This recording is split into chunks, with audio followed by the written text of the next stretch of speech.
So hello guys, I prepared a IPL analysis dashboard for the year 2008 to 2025.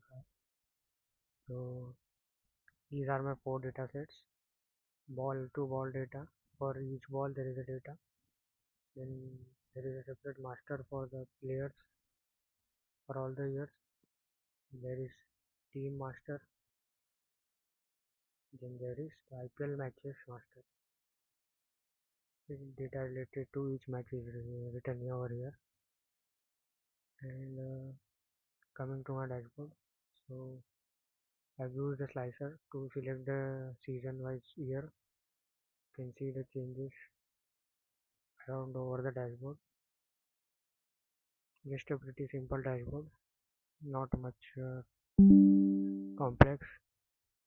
Purple cap, orange cap, top 4, top 6 season stats, team wise stats, overall season summary.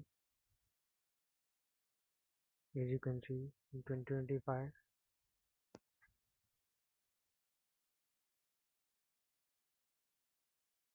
2024, 2023, and so on. The data and this dashboard will be published in the description or the first pinned comment. You can check out. Thank you.